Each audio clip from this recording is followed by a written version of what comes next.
গ্রামের সাদামাটা জীবন। সকালবেলা টিনের চালে রোদের কিরণ পড়তেই ঘুম ভেঙে গেল। চড়ুই পাখির ডাক আর উঠানে একা একা হাঁটা, সবই যেন এক একটা ছেলেবেলার কবিতা। এখানে নেই শহরের কোনো কোলাহল, আছে শুধু নীরবতা আর প্রাকৃতিক স্পর্শ। এই গ্রামের গল্পটা একটু আলাদা, সাদামাটা জীবন, কিন্তু প্রতিটা ভোর এখানে শুরু হয় রঙে ভরা স্বপ্ন নিয়ে। এই গ্রামের বেশিরভাগ মানুষই মরিচ চাষ করে। সবুজ পাতার ভিতর লাল মরিচ যেন একটা প্রাকৃতিক আঁকা নিখুঁত ছবি।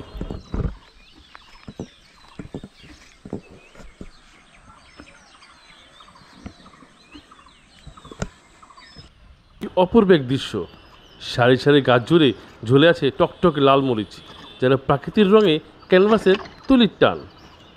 এই মরিচগুলো রোদের আলোতে যেন আরও উজ্জ্বল হয়ে উঠেছে, মনে হচ্ছে লাল রঙে ঢেকে আছে পুরো ক্ষেত।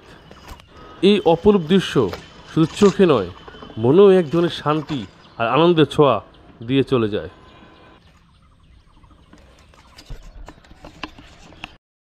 আমি যতই ভিতরে যাচ্ছি ততই অবাক হচ্ছি। কি সুন্দর অপরূপ দৃশ্য! এই জন্য সবুজের মধ্যে লাল, পুরো মনে হচ্ছে বাংলাদেশের পতাকার প্রতিচ্ছবি। এটাই হচ্ছে আমাদের প্রিয় গ্রাম। চারপাশে সবুজ আর লাল মরিচের ভরা ক্ষেত, যেন এক স্বপ্নপুরী। প্রতিদিন সকালে এখানে কাজ শুরু হয় হাসি মুখে, রোদ আর ঘামের সঙ্গে। এই উঠোন, এই মানুষগুলো সবাই আমার আপন। তাদের হাতে গ্ল্যামার নেই, কিন্তু আছে পরিশ্রম আর গর্বের স্পর্শ। কারণ এই মরিচ তাদের হাসি, তাদের জীবন। সূর্য প্রায় ডুবে যাচ্ছে, মরিচ খেতে কাজও প্রায় শেষ পর্যায়ে। আর এই মরিচ শুধু মরিচ নয়, এটা আমাদের গর্ব, এটা আমাদের গল্প।